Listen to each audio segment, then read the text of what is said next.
So I want you to start off by just picturing an idol. Like, really hold that image in your head for a second. Okay, an idol. Right. And if you're like most people, you're probably picturing a dusty stone statue. Yeah, sitting behind glass in a museum or something. Exactly. Or maybe some ancient figure carved into the wall of I don't know, a forgotten, crumbling temple. Right. It's a relic, right? It's Yeah. history. But what if the most dangerous idols in the world aren't made of stone at all? Oh, wow. Okay. Yeah. What if the most destructive idols are actually made of thoughts? That is, that's the profound premise we are unpacking today. It really is. We're looking at this fascinating framework from the Tolu Islam Digital Archives, Yeah. specifically Lecture 215. Right, which features Allama Parwez. Exactly. It's his highly analytical breakdown of Surah An-Nahl from the Quran, verses 20 through 36. Oh, we should clarify. We are not, like, reading this as a standard theological doctrine. No, not at all. This source material treats these ancient verses as the literal mathematical physics of societal collapse. Which is so interesting. It is. It's a structural analysis of the modern idols of the mind, the inherited dogmas and unquestioned traditions that keep entire civilizations in a state of intellectual death. Blindly following the past. Right, at the absolute expense of present reality. And that is exactly what drew me into this stack of notes. Yeah. Because seeing a religious text utilized to explain, like, universal sociological laws of cause and effect, that is gripping. It really reframes everything. It does, because it's not simply saying, don't do this because it's morally bad. Right, it's not just a moral lecture. No, it is outlining the mechanical structural reasons why operating on certain psychological frameworks will inevitably cause your civilization's roof to cave in. Literally cave in. Yeah. So our mission for you, the listener, as we navigate this deep dive today, is to fundamentally understand these mechanics of social decay. We really want to look at how societies hollow themselves out from the inside. Exactly. And more importantly, how a person actually breaks free from the blind intellectual compliance that causes it. So the lecture begins this structural analysis by radically redefining what idolatry actually is. Okay, let's get into it. It focuses on verses 16.20 and 21. And the text critiques the act of invoking entities besides God, but the terminology used is it's highly specific. How so? Well, it points out that these invoked entities cannot create anything because they are created themselves. Oh, right. Okay. Then it uses this defining phrase. It calls them dead, not alive, and says they are totally unaware of when they will be resurrected.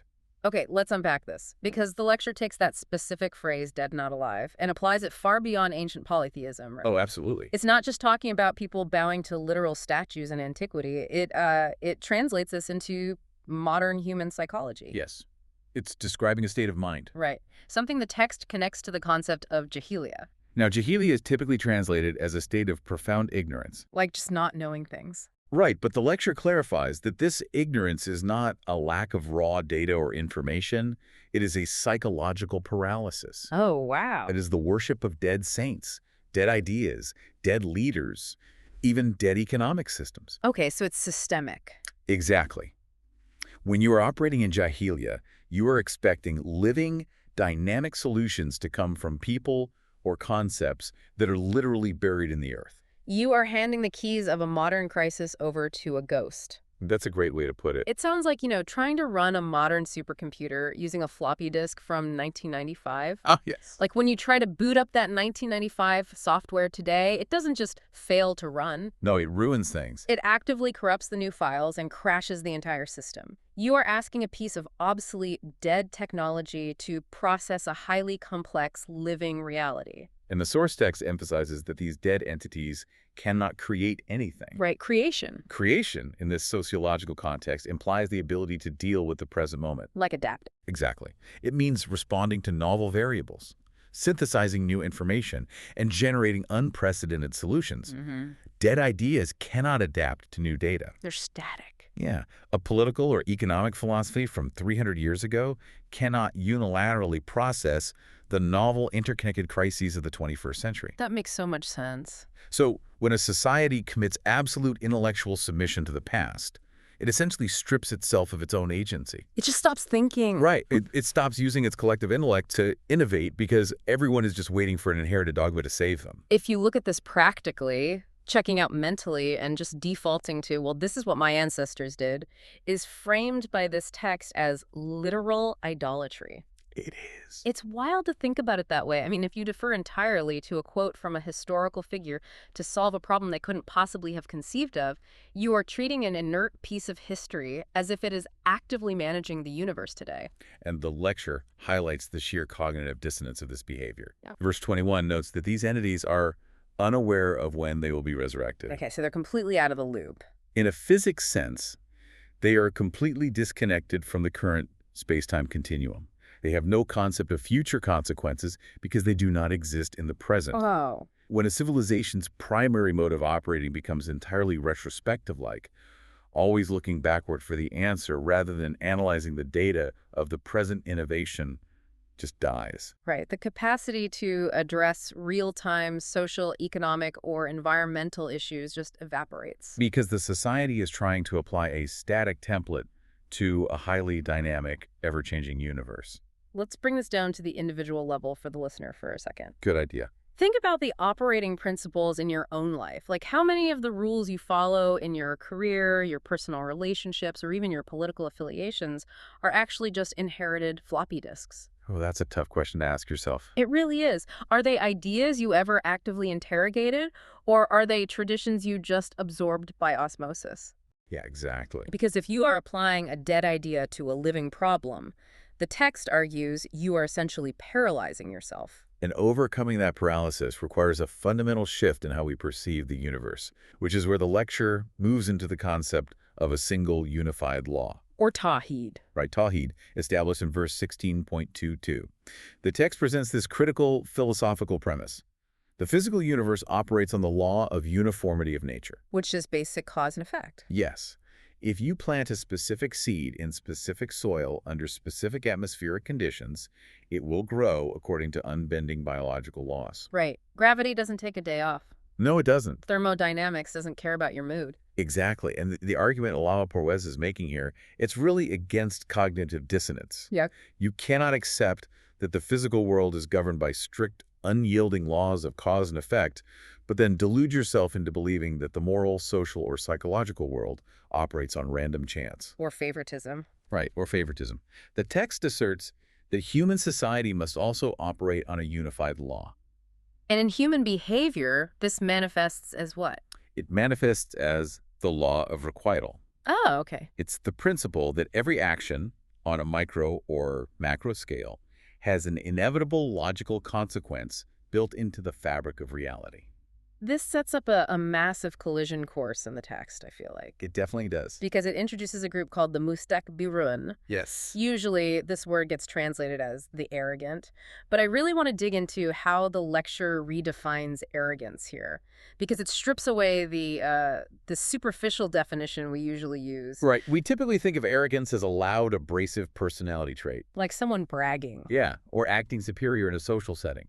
But the source text treats arrogance as something profoundly systemic and deeply dangerous. Systemic arrogance. Arrogance, in the context of these verses, is the systemic rejection of the law of requital. It's the belief that you can bypass cause and effect. It is the ultimate delusion. It is a leadership class, or an individual intellect, believing that they can build a society based on extraction, exploitation, and the hoarding of resources. And somehow, the mathematical equation of societal collapse will not apply to them. Because they're special. Right.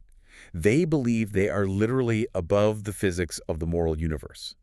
They think they can enact policies that crush the working class, and the resulting economic instability won't eventually reach their gated communities. So it's not just an ego trip. No. It's someone dropping a glass jar on a concrete floor and genuinely believing it won't shatter simply because they are the one who dropped it. That's exactly it. And the text connects the specific type of systemic arrogance to a psychological state, right? The Kolb Munkura. Yes, the denying intellect. Okay. The lecture unpacks the Kolb Munkura by bringing in modern psychological terminology, specifically irrational passions. Irrational passions. The analysis suggests that if an individual or a society does not believe in overarching long-term accountability, like a state where the ultimate consequences of present actions inevitably arrive, their intellect shrinks its timeline. Oh, I see. It stops calculating for the ultimate stability of the whole.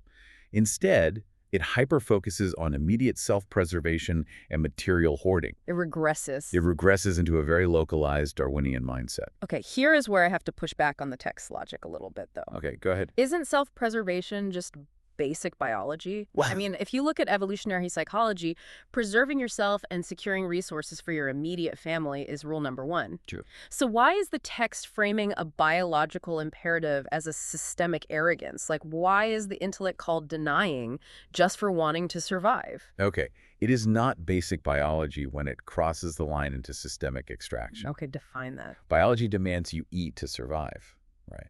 It does not demand you burn down the village's grain silo so that only you have food and everyone else starves. Oh, wow, okay. The text draws a very hard structural line here. Self-preservation is recognized as entirely natural. The arrogance, the Qalb Munkira, occurs when self-preservation is elevated above universal justice. So it's the rationalization of harm. Yes. Your intellect calculates that your survival or your desire for excess comfort entirely justifies exploiting or extracting from others. You step outside the unified law. Exactly. You step outside the unified law of mutual welfare. The lecture points out that a hyper-cynical psychological view might look at human altruism and dismiss it as merely transactional. Like, I only help you now, so you will help me later. Right.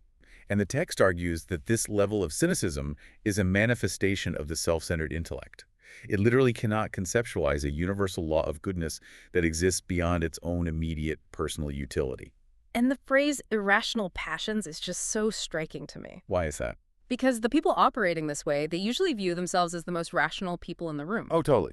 Like a corrupt CEO maximizing quarterly profits by stripping employee benefits thinks they are a calculating genius. Right. A politician gerrymandering districts to hold on to power thinks they are a master strategist. But the text calls them irrational. Exactly. It Yeah. calls them irrational because they are entirely blind to the long-term physics of what those actions actually produce.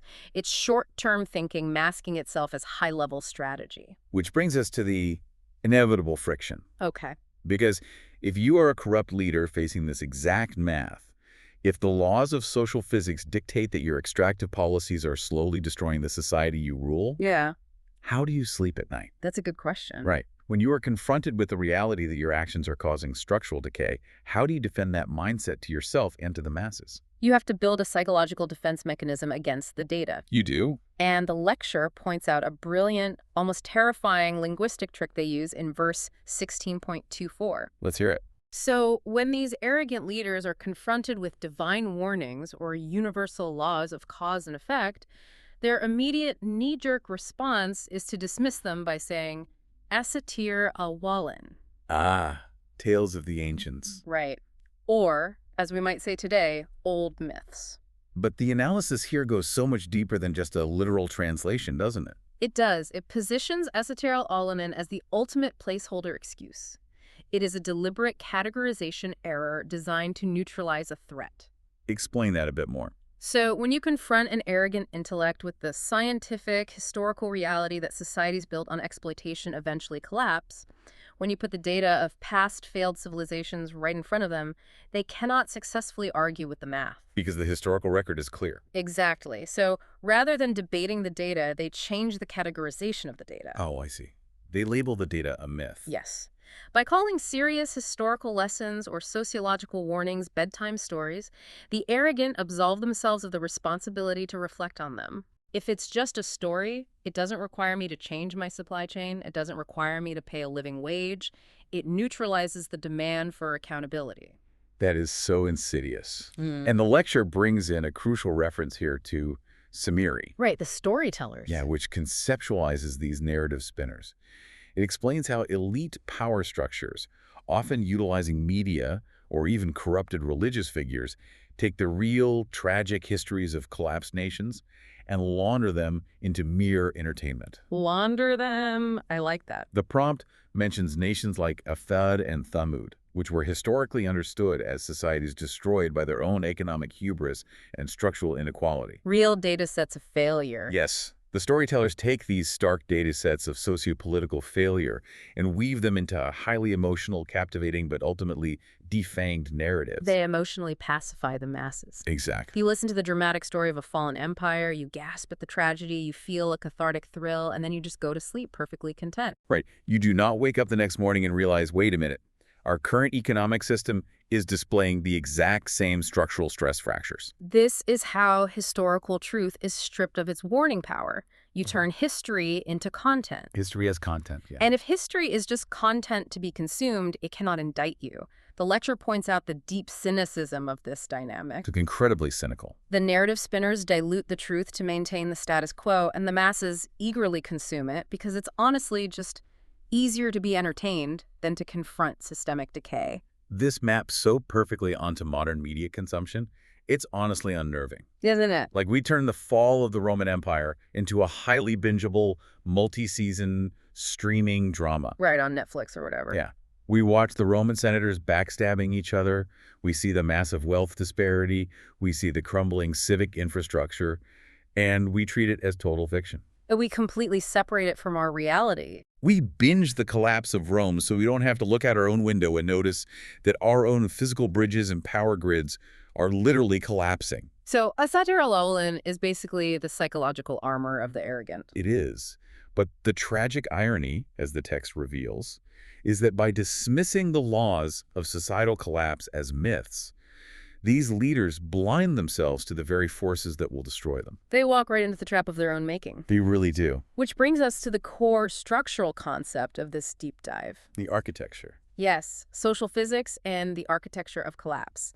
The lecture shifts here from psychology into what feels like architectural engineering. Verse 16.26. Right. It gives us this powerful metaphor. It states that past arrogant leaders plotted and built, but God struck their building from the foundation and the roof fell upon them from above. Now, to fully grasp the weight of this metaphor, the source material contrasts it with the central theme of Surah An-Nahl itself. Nahl translates to the bee, right? Yes.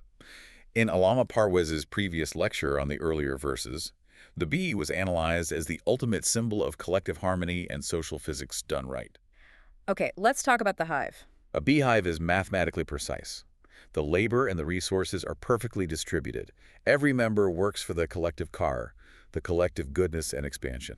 It is a highly stable, resilient architectural and social structure. It's a perfectly balanced ecosystem where the foundation and the superstructure are in total alignment. Contrast that balanced hive with the building mentioned in verse 26. Right, the one constructed by the Mustakbirun, the arrogant leaders. The lecture breaks down this architectural metaphor in very granular sociological terms. It does. In any civilization, the masses, the common people, the working class, they represent the foundation. The qua-wide. Yes. They're the structural base holding everything up.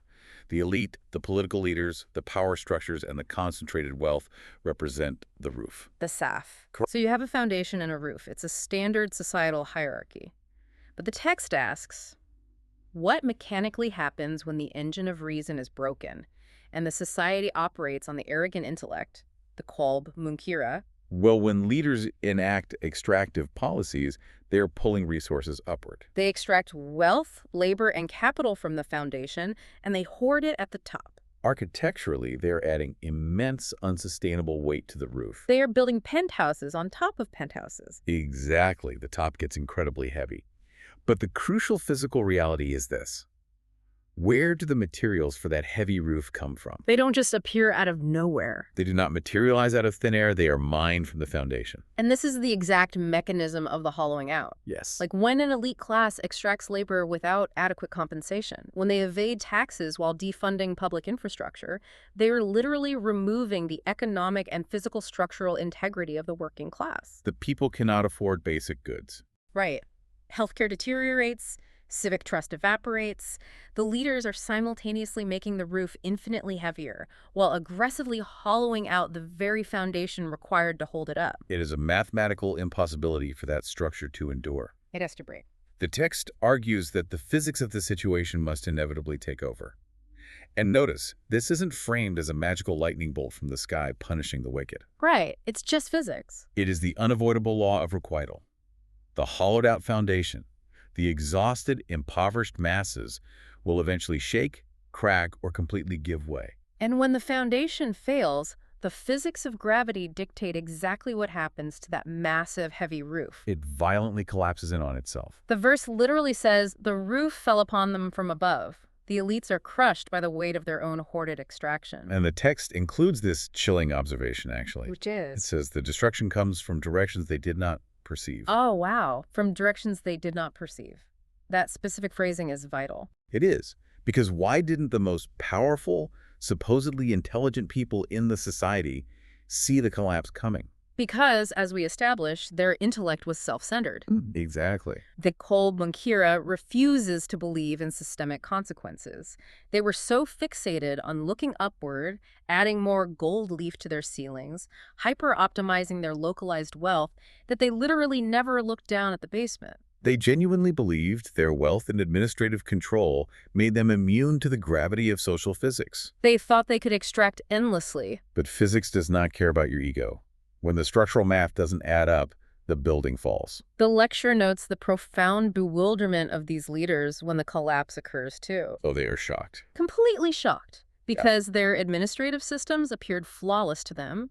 They had the laws written perfectly to favor them, they controlled the media, they had the security apparatus locked down. Right. But they fail to understand that administrative perfection is entirely meaningless if the structural foundation of justice and equity is rotting. It's like the Titanic. Oh, perfect analogy. Everyone on board is marveling at the first-class dining room. The administrative protocols are functioning, the band is playing, but there is a fundamental, catastrophic, structural flaw hidden beneath the waterline. Yep. And when the physics of the iceberg violently interact with the physics of the hull, the elegance of the first-class dining room ceases to matter. The water comes from a direction they did not perceive. And when that water rushes in, when the roof finally caves, the lecture takes us into the most psychologically intense phase of the breakdown. Accountability and the ultimate blame game. Covered in verses 16.25, 27, and 28. Now, this part of the source material is deeply uncomfortable to sit with. Very uncomfortable. But I feel like it is necessary for anyone listening who thinks they are just an innocent bystander in a broken system. The text explores the direct aftermath of the societal collapse. It states that people bear the burdens of their actions. The leaders, naturally, carry a compounded weight because they enacted the corruption and actively misled the masses. But the text pulls no punches here. The masses themselves also face severe consequences. Which brings us to verse 28. The moment the collapse happens, the rationalizations begin. The lecture hones in on this verse, where the masses, the followers, the foundation, are confronted with the disaster, and they immediately claim absolute innocence. Their defense is universal.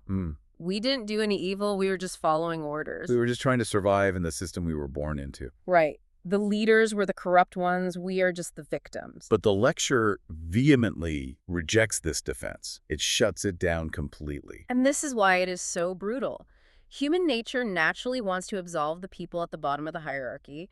We want to say they had no agency, no choice. Right, we pity them. But the text is arguing something far more empowering, which paradoxically makes it far more terrifying. How so? Well, the argument is rooted in the premise that humans are endowed with intellect, reason, and the capacity to observe the law of requital. If you handed over your intellect to a corrupt leader, if you traded your moral compass for the temporary comfort of conformity, you actively participated in the decay. You allowed yourself to be the bricks in that crumbling foundation. Exactly. You cannot play the pure, helpless victim when you deliberately abandon your own power of reason to follow the crowd. If you are surviving by enabling a toxic system, you become part of its physics. Yes. If the foundation just shrugs and says, well, I'm just doing my job holding up this corrupt roof, you are entirely complicit in what that heavy roof is doing to the rest of the world. And the verse responds to their excuses by stating, no, God knows exactly what you were doing. Wow. In the context of the lecture's physics metaphor, this means the universal laws of cause and effect do not care about your internal rationalizations. Abdicating your responsibility is an action. And that action has a structural consequence. Exactly. To illustrate this agonizing point about taking responsibility, the lecture brings in a fascinating archetypal comparison. Right, between the story of Adam and the story of Iblis, or Satan. This synthesis by Allama Parwez is brilliant because it distills the two fundamental human reactions to participating in a broken system or making a catastrophic error. Okay, let's break that down. When Adam slipped, When he broke the established rule in the narrative of the garden, what was his immediate response? He admitted the mistake. Right, he stated, "We have wronged ourselves." He took total, unvarnished responsibility for his own agency. He didn't blame the environment. He didn't blame the serpent for tricking him. He just owned the failure. And because he took responsibility, the lecture implies that the paths to course correction and redemption remained open to him. He could learn the physics of his mistake. But examine the reaction of Iblis. Right, when Iblis slipped, when he refused to align with the universal command out of his own arrogance, what was his defense? He blamed the ultimate authority. He said, "Because you led me astray." It's your fault I did this. It's the ultimate deflection. It is the total abdication of agency.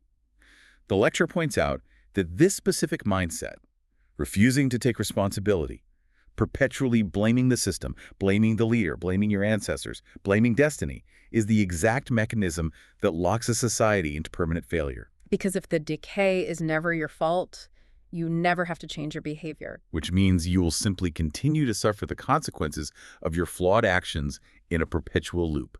This fatalism, this belief that I'm just a leaf on the wind, I have no real power, is exactly what the arrogant leaders rely on. I always love it.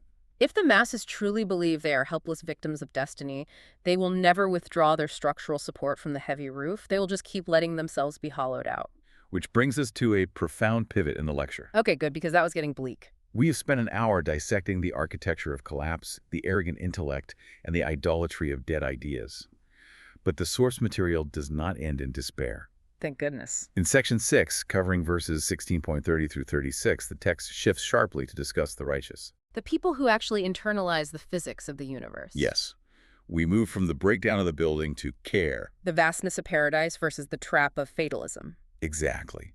The text asks the righteous, the people who utilize their active intellect and align with universal laws, what was revealed to them. And when the arrogants were asked, they said, "A satir Allah will in, old myths." But the righteous have a completely different one-word response. Care. Care is often simply translated as goodness, but the lecture emphasizes that the linguistic root of the word implies vastness, expansion, and profound, overflowing benefit.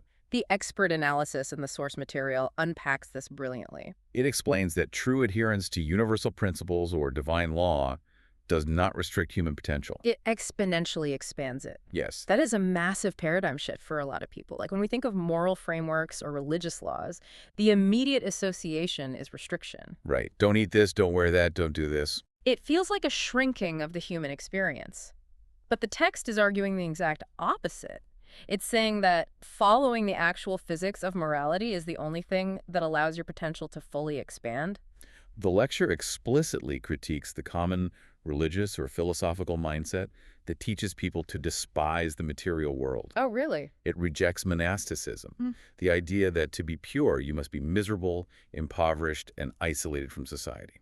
Interesting. The text utilizes the term hasana, which signifies beauty, balance, and aesthetic and moral goodness. So the ideal presented is not suffering. No, it is a beautiful, balanced, thriving life in this material world, which seamlessly acts as a precursor to the next state of existence. It completely destroys the narrative of suffer now so you can get paid in the afterlife. Absolutely. It's about aligning your societal structure with the universe so precisely that life actually works beautifully right now. This fundamentally redefines the concept of Jannat, or paradise, as it is explored in the lecture. Okay, let's talk about Jannat. The speaker argues that Jannat is not merely a post-mortem reward of rivers and gardens, although it encompasses that reality. Fundamentally, Jannat is a psychological and sociological state of being. A state of being. It is a state entirely free from internal complexes, anxieties, and societal roadblocks, a friction the text calls Jahim. Let's define Jahim for a second. It essentially means the blocks, the obstacles, the burning friction, right? Yes. It is the friction of operating within a broken, top-heavy system. Think of a corrupt society. Right. Everywhere you turn, there is friction. You try to start a fair business, and the corrupt bureaucracy blocks you. You try to speak the truth, and you are penalized. You try to survive, and inflation crushes you. That constant grinding friction is a living jam. So Jannat is the exact mechanical opposite. It is a state of absolute flow. I love that. Verse 31 describes this state by saying they will have whatever they desire. Now wait, whatever they desire. If you put humans in a state where they get literally whatever they desire, my immediate thought is that it would descend into utter chaos. Naturally. Like, what if someone desires to hoard wealth? What if they desire to harm someone else? Getting whatever you desire sounds like a recipe for a very polite purge. Well, the lecture anticipates that exact caveat. The mechanism of how this works is crucial. Okay. You only reach the state of Jannat because your desires have been fundamentally purified and realigned with universal constructive laws. So the cognitive friction is gone. Yes. You no longer desire exploitation because your intellect is no longer the call of Makara. It is no longer self-centered. Oh, I see. Your individual desires are perfectly synchronized with the collective care. So your neurochemistry has basically fundamentally changed because you've adopted a unified worldview. Exactly. Because your desires naturally create harmony rather than extraction, the universe can safely grant you whatever you desire. Because what you want is identical to what the system needs to thrive. Precisely. That is a stunning concept. It's like a master jazz musician who has internalized music theory so deeply that whatever notes they improvise sound flawless. What a great analogy. Right. They have absolute boundless freedom on the instrument precisely because they have completely submitted to the rigid laws of harmony. That is the perfect encapsulation. And this alignment leads to a profound structural peace. The lecture describes the transition or death of the righteous using the word tayyib. Tayyibin, meaning It means pure, clean, and entirely peaceful.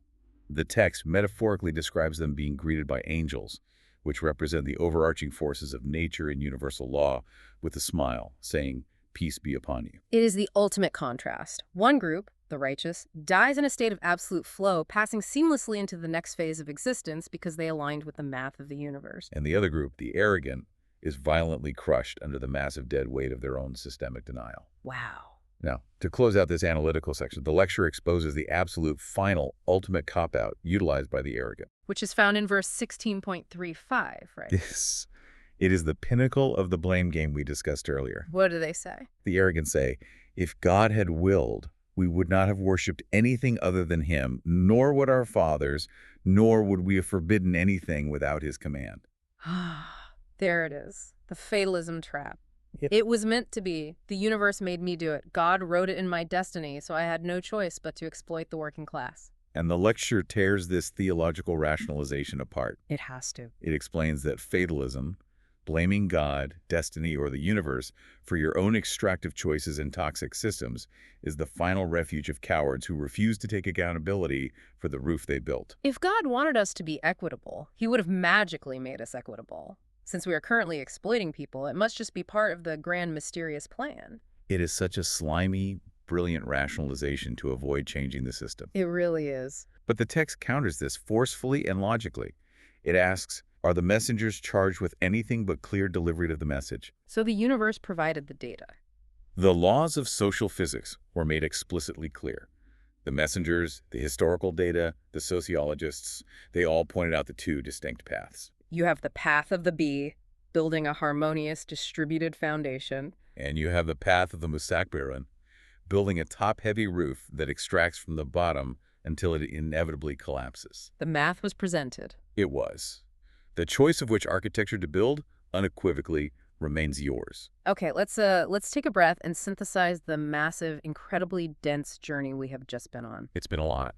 We started by looking at the dusty statues in the museum and realized that true, dangerous idolatry is the worship of dead ideas. Expecting the ghosts of the past to solve the living, breathing crises of the present. From there, we explored the mechanics of the arrogant intellect. We redefined arrogance not as an ego problem, but as a systemic, delusional rejection of consequence. It is the belief that a society can hoard, extract, and ignore the moral laws of cause and effect without eventually paying the catastrophic price. And we saw how that arrogance defends itself using the excuse of setir alalin old myths. It ignores historical data by turning the tragic warnings of the past into sanitized, bingeable entertainment, pacifying the public. Which leads right into the physics of collapse. hollowing out the foundation of the working masses to build an impossibly heavy roof of elite wealth. Until the whole structure caves in from a direction no one wanted to look at. And finally, we confronted the brutal, empowering truth of accountability. You cannot blame the leaders or the system if you voluntarily handed over your intellect. But if you take responsibility and actively align yourself with the universal laws of goodness, you can achieve that state of care. A life of vastness, beauty, and absolute frictionless harmony. It is an unbelievable blueprint for both personal and societal self-awareness. It really is. So if you're listening to this right now, I want to leave you with a provocative question to mull over. Let's hear it. Don't just think about ancient history or macropolitics. Look at the structures in your own life. Look at the foundation of your workplace, your family dynamics, your community, your own personal habits. Are you building a harmonious hive where weight is distributed fairly and goodness is shared? Or are you painting the walls of a top-heavy roof that's just about to cave in? Exactly. What dead ideas are you still asking to solve your living problems? It is a question that demands an honest and likely very uncomfortable assessment of our own internal architecture. Absolutely. The physics of our choices are always calculating whether we look at the math or not, and you definitely won't want to miss where this goes next. Oh, for sure. While we've seen the downfall of those who build on false foundations, Lecture 315 will take us into Ayat 3752, where we explore the logic of revelation and why the universe itself is prostrating, submitting to a single unified law.